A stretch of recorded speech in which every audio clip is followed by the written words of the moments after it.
that is the task most parents and servants ought to take on. How can I understand my child in each of his or her developmental stage when they are in their younger years, junior high, high school, even through college.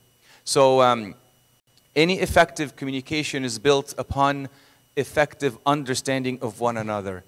And one thing I wanted to mention to the parents, which may not sound very pleasant, but it's a fact that we must understand and be convicted with, is that at one point in time, you as a parent will be pretty much fired from your job as a manager to your child's life. And you will need to reapply for this position, not so much as a manager, but as a consultant. And these are two different jobs with two different job descriptions. You need to reapply as a consultant. Many differences between manager and consultants. As your child matures and develops, you have always been accustomed to doing all the logistics for your child, managing their lives, taking them from one place to the other, helping them with their homework, and all of these things, managing their lives. Now, your role has changed. Many parents don't accept that role change, but you must, if you want to have effective understanding and effective communication. A manager, for example, a manager will ensure that his child makes the right decision. A consultant will focus on helping their child develop their decision-making skills, which is far more important than helping your child make the right decision. As a consultant, you're basically letting your child grow and mature, and that will help in the communication process. So I will pause and I'll see, I would like to hear some comments from Abuna. Okay, I want to start with the common problems. I would say that most of the young people saying that there are many, many instructions given by the parents. So what do you say, the parents or the kids? I can see the kids are among the parents. Okay, but we will take some comments from the parents, other comments from the kids. What do you see about the instructions? Most of the parents are telling you, do not do this or that, and keeping, warning you all the time, telling you what exactly you should do. And many of the teens are not happy with this. So would you please tell me why you are not happy with the many instructions, situation, lecturing, and also the parents can defend themselves why they should instruct their children. Okay? Anyone get the idea? Go ahead. Sometimes I get kind of frustrated at the time when my parents tell me I can't do something, but then sometimes later I realize that it was completely for the best and that I probably would have made the wrong decision if it weren't for them. Okay, that's very good. It's a good start.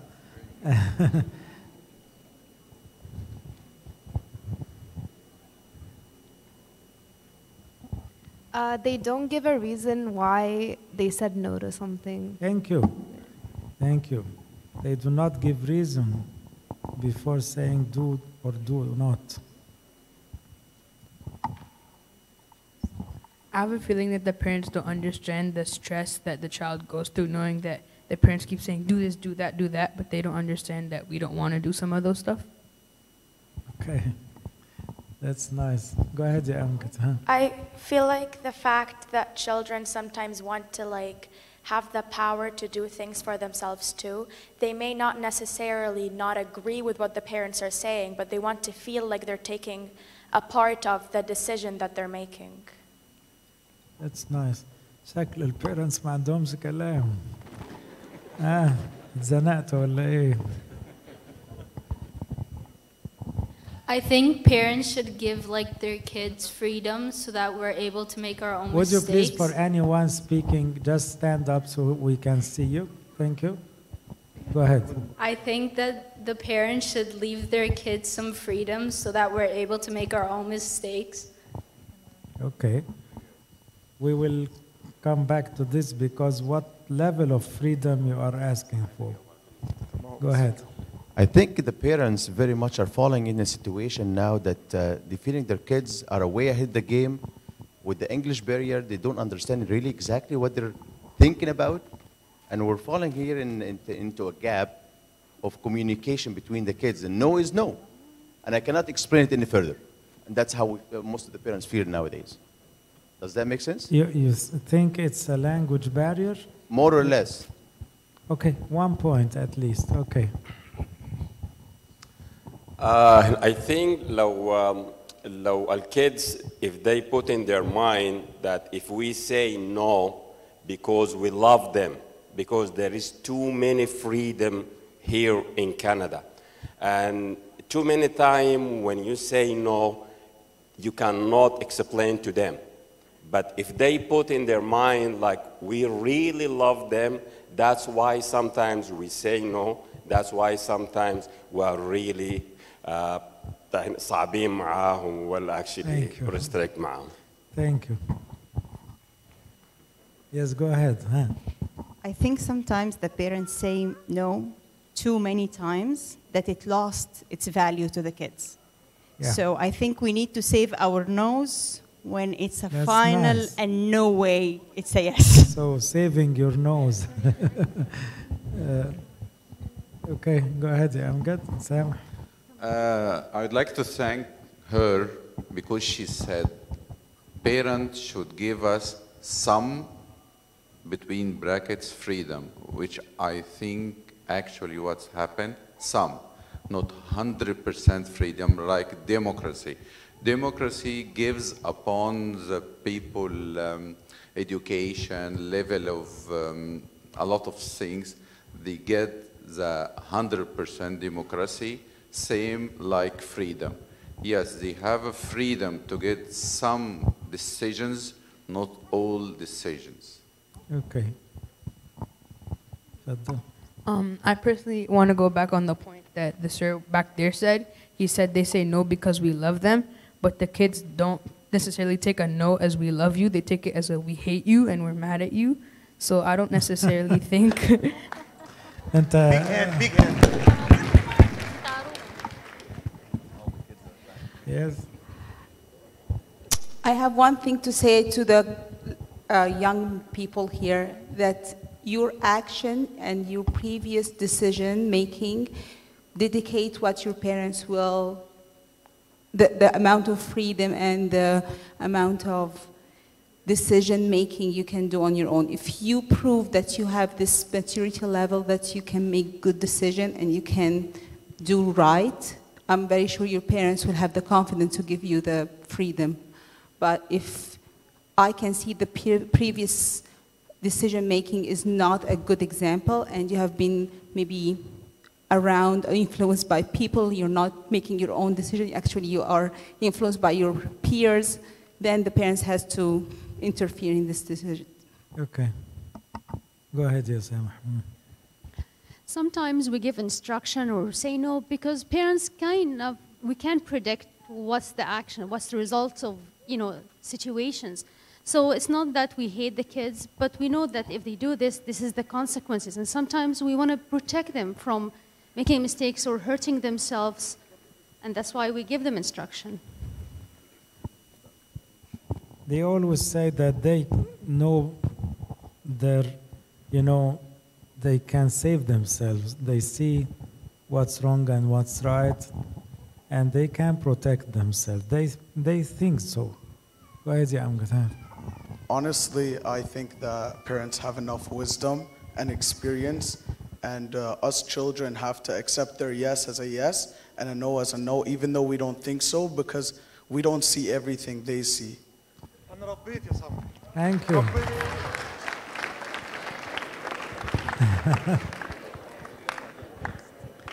Go ahead. As he said, Yabuna, parents have the wisdom and the experience what no means and what say yes mean.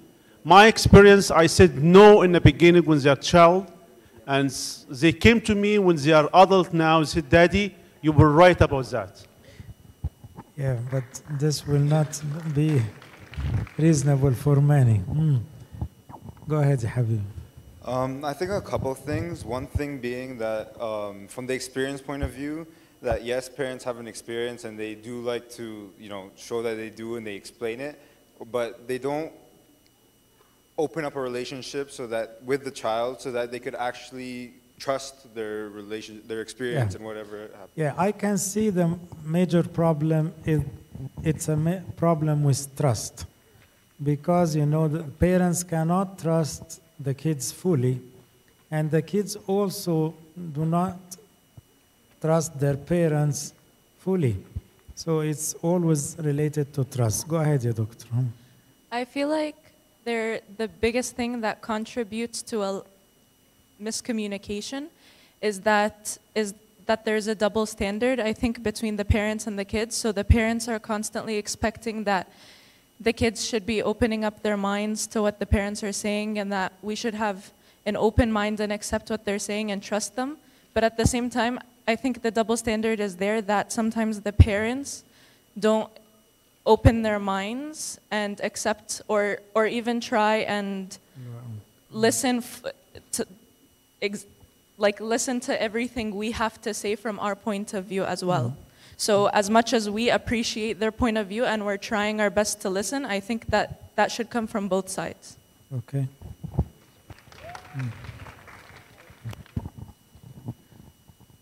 So sometimes you get into this situation and sometimes kids, they fear to tell something to their parents in fear of upsetting them.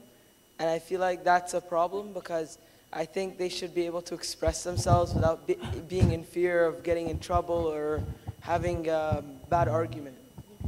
Thank you. Go ahead, doctor. Okay, so I feel like a lot of times, I know the parents have such good knowledge and they have a lot of wisdom, but all the kids are asking is for them to share their wisdom with us. The reason we do not accept no is because they just say no and they stop at that. But sometimes when we ask for reasons, they are not able to give it to us because they think we won't understand. But really, we're just trying to understand, and they don't really believe that we can. So we're just asking for a reason.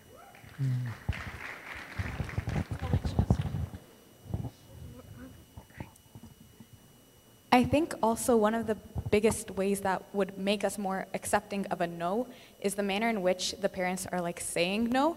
So if you're yelling at me and you're really angry, I don't really want to hear it. But if it's said with reasoning and a level mind and with calmness, how I would expect God to tell me quietly, okay, Habibti, this is not how I want you to live, that would be more I would be more accepting and more willing to hear. Thank you.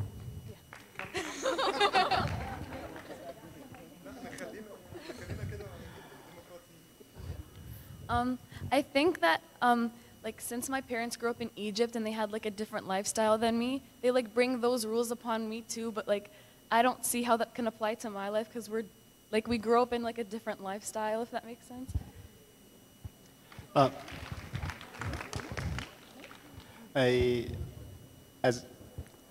From parenting perspective, I think the goal of instructions, too many instructions, is sometimes is a development of the child. So it is basically giving the child how they should do things. So in the beginning, it is too many. If they know what is good for them, as they develop, it will be less no and more yes later, and then maybe no no's and yes, and then we turn to the consultant role. So until you prove the responsibility, I think you will get more instructions.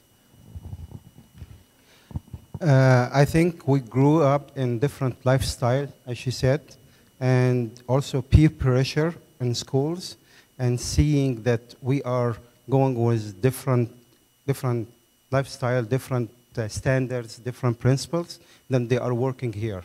So I think coming up and going communicating between our lifestyle and the lifestyle that they are living here and their friends and how is the lifestyle is living here. I think this is the gap that we're looking for, it, just to bridge it. Okay. Sorry, I want to continue. Yeah, we need to understand their generation. We need to find a spot in their life. It's their life, it's not ours. We're not taking them back to our generation. The thing we need to do is understanding how they live, the peer pressure, everything, and then we can close the gap. Yeah. Thank you. I think we should give them love first and build the trust between the parents and the kids so that they understand where we're coming for no or for yes. And we give them the instruction how to take the decision, why they should say no, or why they should do that, or why they shouldn't go this trip, or why they should go this trip, to put the decision on their feeling and in their mouth for them to be able to take it by themselves. At the beginning, you should instruct them for that until they build it in themselves. If you find out that they're not doing, then you interfere in it.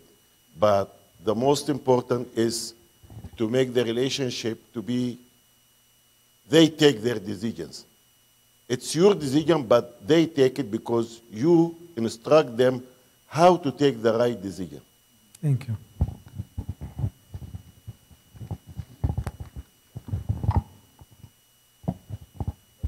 Okay, so I know a lot of parents that have a lot of ridiculous rules that are just like, you can't go on a bus, or like, you can't just leave the house alone. So I think they have to like lower these rules a bit and also develop a relationship with the child so that the child is able to see the same, like from a similar lens as the parent, so that they're able to make their own decisions and that the parents wouldn't be worried about what the child's doing.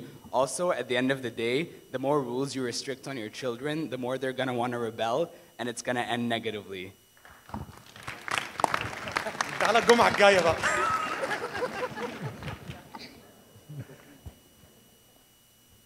Yes, go ahead. I guess just kind of to add on to that, I think the issue is that as a child, you do need a lot of rules, and I understand why that is a requirement. But as you grow older, I think that like your parents still hold on to those rules that they gave you when you were like 10 years old. And I think that is a huge issue, not only because you never have the chance to prove that you are mature to your parents, which is what they want, because like you have all of these restrictions. You have no situation in which you are put in it yourself without your parents telling you exactly what to do. And so they can never see that you are mature enough in order for them to let you go. So it's kind of like a continuous loop where they are continuously restricting you because you have no chance to prove that you are mature enough to not have these restrictions. Yeah.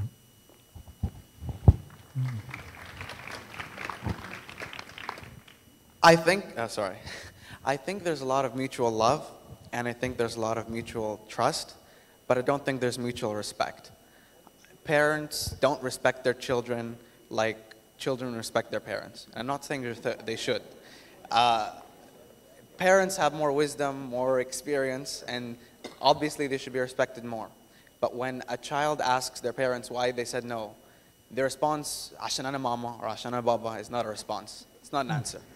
So I think there needs to be more respect. Great.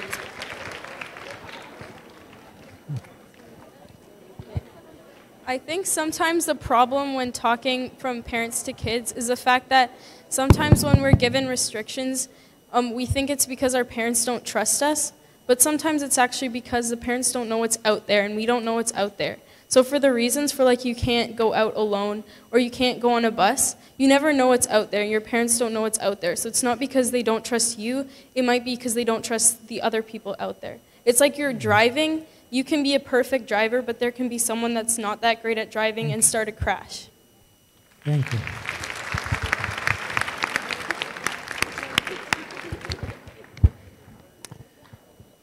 So I think I've seen, I've experienced things. I'm a little bit older, no longer a teenager, and so I'll speak just a little bit from my own experience.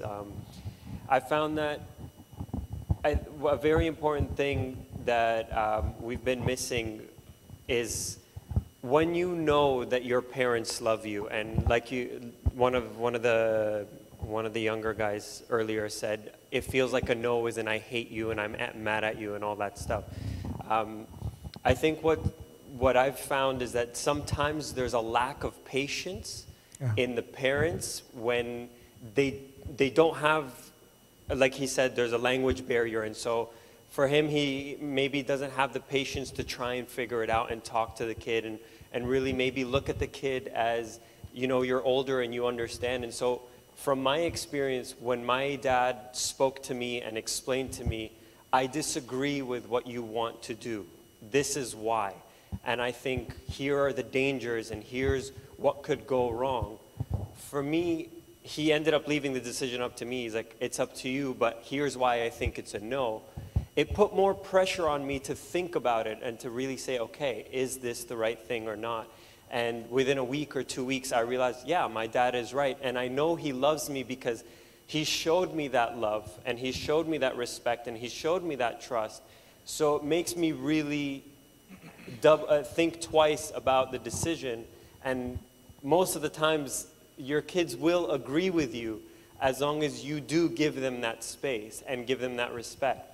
And I know it's hard for parents to look at their kids as older or as more mature because you want them to be your baby forever, but you have to look at them as mature people, even at a younger age. Don't baby them even younger, because I know they grow much too fast. But. Thank you.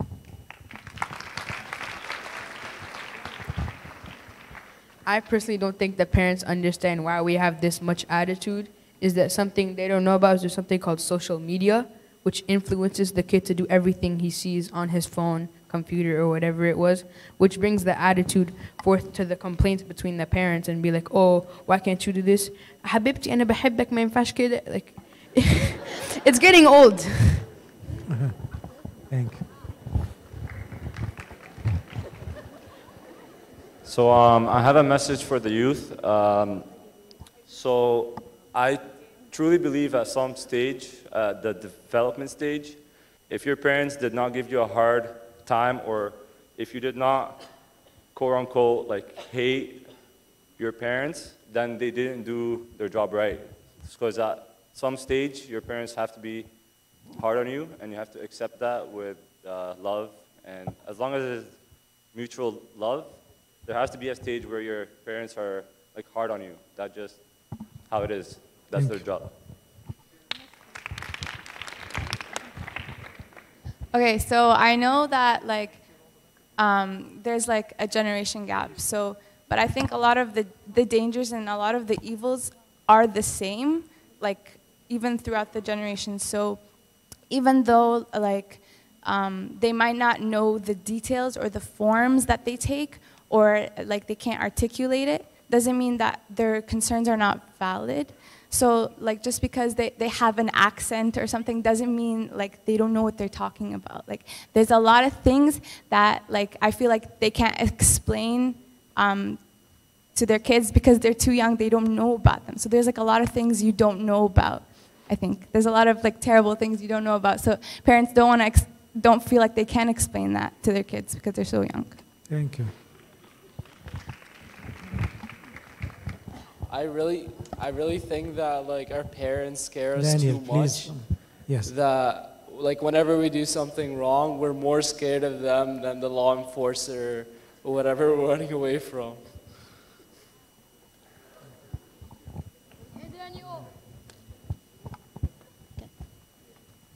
There is one thing I actually disagree with the word gap, because I think parents and kids alike use this word to give themselves an excuse for what I think is the right term, which is lack and shortage of communication. It's not a real gap. We actually emphasize it as a gap so much that it got in the head of the kids and the parents that it's a gap that's very hard to bridge. But I see that I think most of the kids' problems is not the lots of no's as much as it is why it's a no. And they need to understand that the parents have the right sometime to say no, and you will understand later because of the experience. But sometimes the no's need to be explained when it's simple things. But I think the word gap put in all our heads that there is a gap. It's an obstacle, a wall that we built for ourselves, and we're banging our heads against it for no reason. That's what I think. I understand that some rules are supposed to be there, but sometimes children need to experience things by themselves to know what the parents are talking about. So, but it doesn't have to go that far. So for example, if you're like at a candy store and you want to buy this candy bar, you might waste your money on it and your dad is like, you can buy it, but it doesn't taste that good. If you try to buy that candy bar and you taste it and you don't like it, you learned your lesson and you're not going to buy it next time. But if it's too strict, you're just going to want to get that candy bar even more every time you go to that store.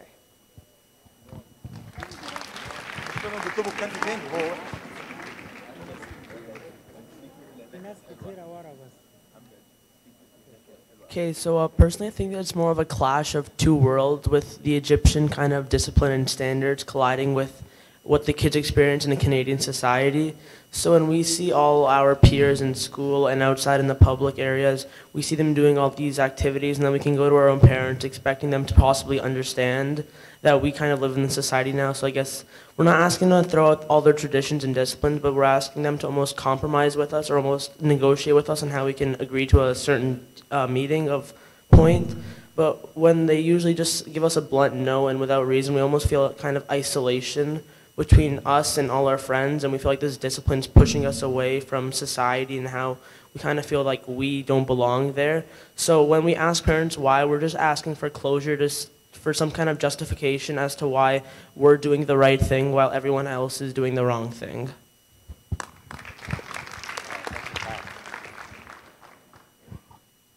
Okay, so someone earlier said parents can predict the outcome of some results.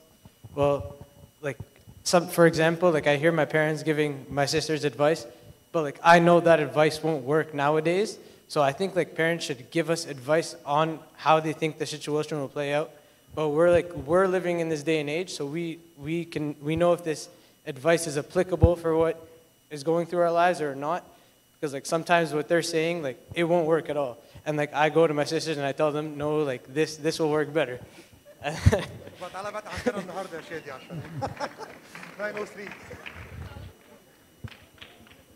In defense of the parents, in Sirach 3 verse 8, it says, "He who fears the Lord honors his parents, and he will serve them as masters, for it is they who conceived him."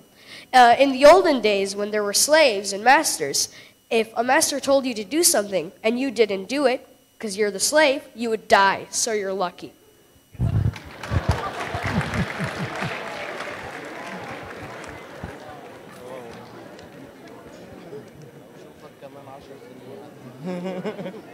I'm good, huh? Okay, I think there is two things. The first, that the parents have the kind of experience that is, or the knowledge that is experiential. So they went through something. Whereas the kids, they have the theoretical experience. So you have to bridge the gap. This is why when you say no, you say, I went through this and I felt like this, and you have to be vulnerable. Say, I did a mistake, I was wrong. You're not perfect, and it's okay to make mistakes. We're humans. They have to see that part of the parents. Thank you. So I guess I'm not a parent, of course, but I'm gonna speak on my experience as a high school servant. The problem I face in my class, and maybe I see that it's a little bit of parenting on the side, it comes from the urban rule that rules are made to be broken. And sometimes I'm gonna run by breaking the rules. I'm not gonna get that kind of punishment. And it doesn't really come from that I'm not gonna get the punishment. It comes from that I'm a rebellion. I wanna just test the limits. And it comes to the reasoning of the simplest rules. If I have to come home by 9. Why do I have to come home by 9? It doesn't make any sense. It comes to the even regulations of using a machine sometimes. You do not cut yourself. Why would happen? What is going to happen if I do? Or any simple regulations. They just have that kind of rebellion that if you don't reason with it and take it and absorb their feedback and try to understand what they're trying to say, their point of view, they're just going to rebel any teaching. That goes from all the way from a Sunday school class or lesson all the way to a simple rule to come home at 9 or 11. If you can't reason with them at what they want to hear and what they want to know why you're putting this, they're not just going to accept it. Thank you.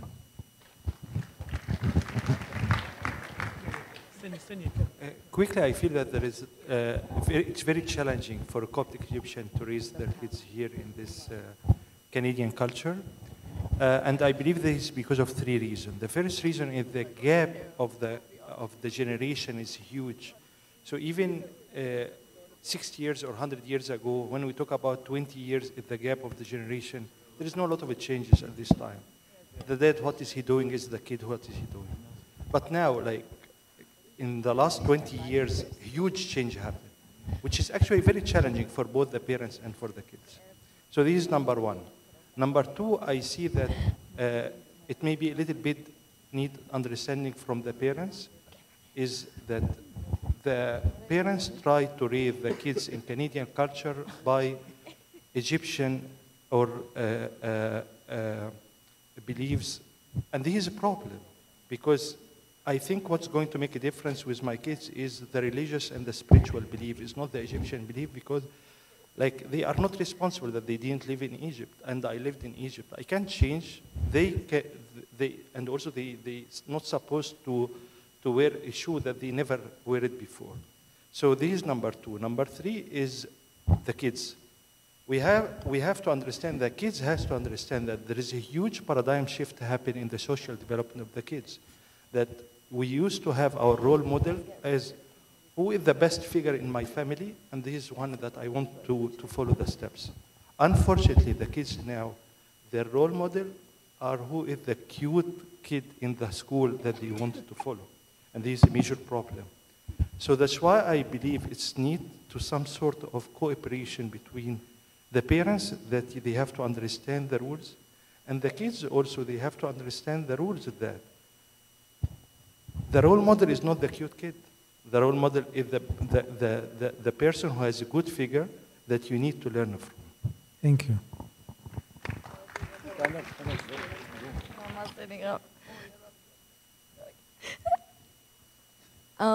I think some kids are being... Would you please stand up so okay. I can see you? Okay. I think some kids are being unreasonable, because like when you guys become parents, like you're gonna be the same thing. Like if your parents give too much freedom, like you're gonna end up being messed up, and like you have to understand where they're coming from.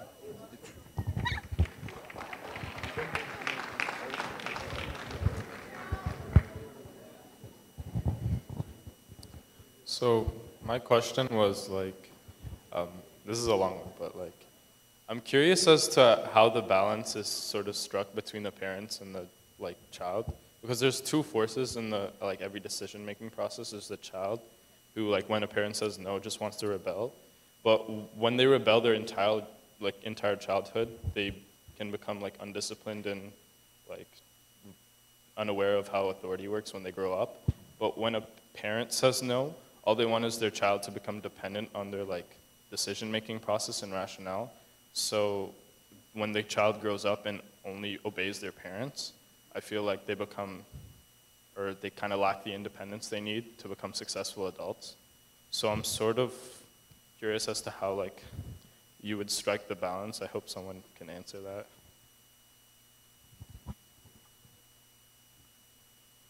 So I'll be speaking again from based on my experience. My dad, he was hard-headed. I'm sorry to say this. Every time I ask him for something, or my sister would ask him for something, he would always say no.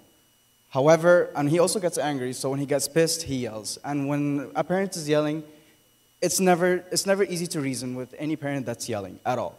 However, my mom taught me something that if your dad is yelling, give him some time to calm down, and then go talk to him, reason it out. If you do not have that reasoning with your dad or with your mom, you will never get to a common ground between each other at all. All you're gonna get is a no with no reason.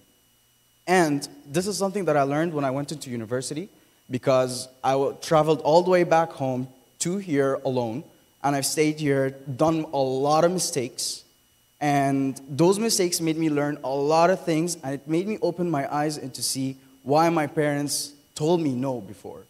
Now things start to be more clear. It's because of the fact that your parents see you as a dependent child. You live under their house. I'm not gonna say their rules and stuff, but it's more of you're their responsibility. If they don't have, if they can't take care of you now, how are you gonna take care of yourself when you grow? That's one. So when you're here alone and you gotta take critical decisions for yourself as an independent person living in a place where nobody, and I'm saying this again, nobody will help you, of course, you will sit down and you will realize that whatever your parents said at some point will actually make sense. However, whatever that happens right now, for all the kids that have problems with their parents, it's just because sometimes your parents might see that your decisions are irrational, or it doesn't make really complete sense, or it doesn't put the picture completely right. However, if you were to sit down, reason with your parents, and see that maybe your parents do have a point, then yes, things might work out. But if not, then yeah, that's not the problem.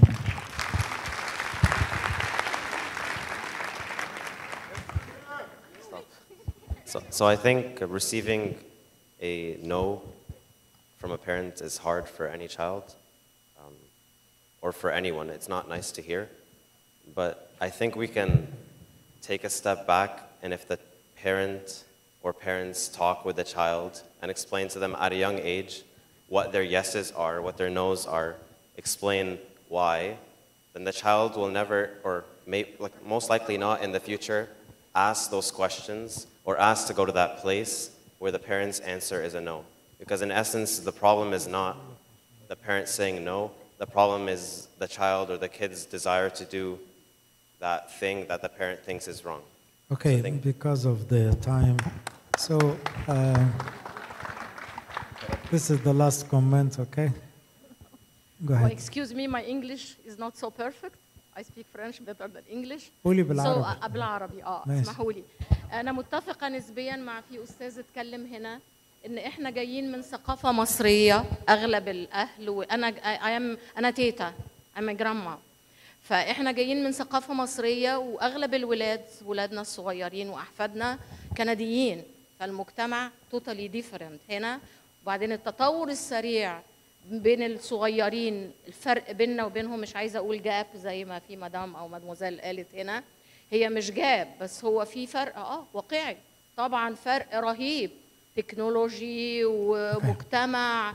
ده لا احنا لازم احنا يعني نعقله الكبار، والصغيرين هم اذكى مننا وعندهم امكانيات اكتر مننا، بس في حاجتين بقى متضاربين. الصغيرين عايزين كل حاجه ليه وليه وليه وليه، وعندهم قدرة عجيبة جدا انهم يقعدوا ليه واقنعني، ويعني فالاهل ما عندهمش ممكن طولة البال دي انه يقعد يدي الريزونز لليه والليه والليه، فبيوصل لمرحلة ان بيقولوا لا هي لا عشان انا بابا او عشان انا ماما كويس. فلازم يبقى في تقابل بين الاثنين، ان الصغيرين ما يقعدوش يعملوا انسيستنج على ليه وليه وليه ويقنعني، والاب والام شايفين ان انا بقى طب بلغي التيتا، انا التيتا ماليش دور. طبعا الاب والام ربنا يخليهم كويس، حضرتك طالبت ان التيتا والجد يبقى ليهم دور، بس اعتقد ان في كندا ما لهمش دور كبير قوي، لان الفيرست الاب والام. فلازم يبقى في تقابل، الصغيرين يقللوا شويه من الليه والليه والليه، ويعترفوا ان بابا وماما يعني نسبيا عندهم جزء كبير صح في ان بيحموهم حبا فيهم، والاب والام لازم برضو يسمعوا شويه اهاليهم دي تبقى الجنه يا طنط ويقتنعوا مع بعض. شكرا. Okay, I will let George comment on the discussion. I'm enjoying all the comments, and actually I'm appreciating also that some of the kids are defending parents' side, and some of the parents are defending kids' side. But that's very healthy. Very vibrant and engaging discussion, yani wonderful discussion from both sides. But I want to just mention some common threads, yani عامل مشترك that I heard from both sides. It seems to me that the common denominator is that communication. It seems to be the key to communicate better. I also heard that if you want your yeses to be heard as yeses and your no to be heard as no's, to befriend one another, to become a friend rather than a master to slave, or you become more like befriending your child and build that relationship. Another thing I heard from what you're saying, which I think is very important, is to choose your battles. Choose your battles. Yani, when it's a serious matter or an important, essential matter, then yes, you put your foot down. But you need to choose your battles, when to say no, when to say yes. The other thing also I heard is your approach is very different. So when you say no, you're saying it in a loving, I heard it from over here, in a loving, calm, serene, collected, wise way, rather than in a yelling, not very wise way. The other thing I also heard is that it's this relationship that we both heard is a give and take. It's a two-way street. So parents expect certain things from their children. Children also expect certain things from their parents. It is never a one-way street. It's a two-way street, and we need to give and take rather than just always have it our way. I wanted, if you allow me, Otsabuna, to have maybe a couple of minutes to have some, I put down, I wanted to call them the 10 commandments for parents, 10 commandments for the children, but maybe we'll make it very, no, لا ما تطلعوش على الشاشة, no, it's on the iPad. But I'll try to be very brief in the next 3 minutes or so, if you allow me, Otsabuna. I have some tips. Again, all based on our discussions, I think it's relevant for the parents and tips for the adolescents. And the intent is to, again, facilitate the communication and bridge that gap. For the parents, and I am a parent myself, so this is also for myself, we need to accept our child's mood swings, because this is part of their developmental stage. And in psychology, we studied that they go through what's called identity formation, and they get in these mood swings. One day they're in a good mood, the other day they're in a bad mood. As parents, we need to accept that this is a natural part of their stage. Second, we don't need to treat every situation as a life lesson. Yani, my child did something wrong. I don't need to I don't need to lecture him or her and give him or her a life lesson in this situation and this situation and that situation. Again, back to choosing your battles. Number 3, do not treat your son or your daughter as a little child.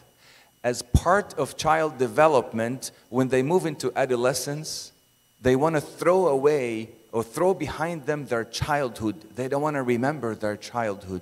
So do not remind them of what they have gone through. Number 4, let your children make their own decisions as long as it is within reason. And that's the discussion we've had.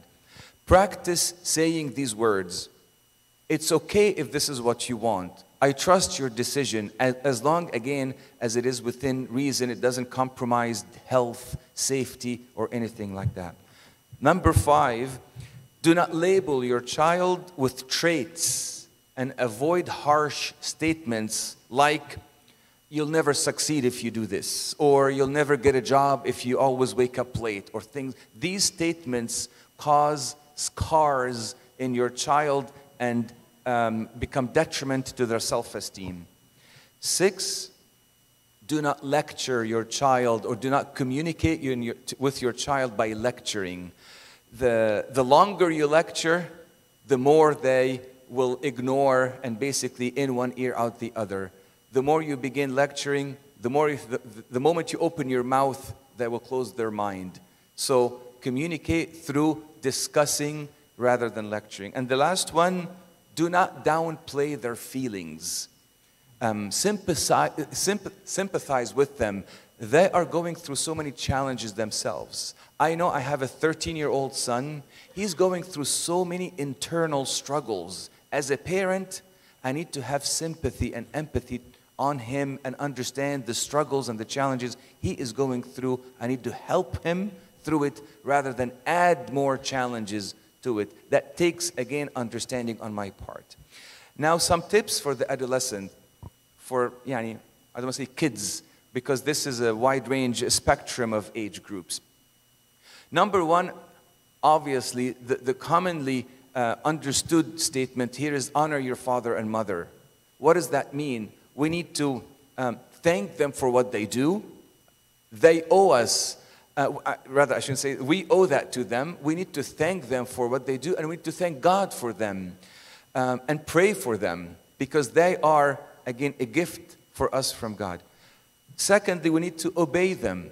It is a commandment, children, obey your parents in the Lord. So we ought to, as children, as kids, we have to show our responsibility to our parents by obeying them. Third, which I think is most important, we need to give them time and be present. How often we come from school as kids, and my father or my mother will ask me, how was your day? And what do you say? Good. What did you do today? Nothing. I mean, am I right? This is what we hear all the time. Tab, can you tell me? It seems like you're talking with your friends for 2 hours. Why is it that when I speak with you, you give me one word answer and I don't want to? As a parent, this doesn't mean I hate you. This doesn't mean I'm not interested in you. Accept that and give them their time. However, as an adolescent, as a youth or adolescent or child, you need to also give and take. You want your parents to give you some space and time, but you need to be present with them. Give them some attention. Give them what they need most from you as a child. Time. Number 4, respect. I think this is a forgotten virtue in this day and age. Children ought to not only obey and honor, but honor through respecting their parents. How we do that practically? Never raise your voice to your parents, because that's a show of disrespect. The other thing too is accept your parent as he or she is, just like you expect your parent to accept you as you are. You're not perfect as a child. They're not perfect as parents. We ought to accept one another, and this is the way we can bridge the gap in communication. And lastly, and I said that earlier, learn to give them as you expect to receive from them. Give them their rights. They are responsible for you. Give them their rights, and then they will give you that freedom that you're seeking. That's, I think, what some tips, again, to bridge the gap between the two generations. Thank you, George. It was really good. It's enough for tonight. Thank you so much for the discussion. يلا نصلي. Our Father who art in heaven, hallowed be thy name. Thy kingdom come, thy will be done. Give us this day our daily bread. Forgive us our trespasses, as we forgive those who trespass. Deliver us from the kingdom, the power. امضوا بسلام. سلام الرب يكون معكم. تصبحوا على خير. We need to see all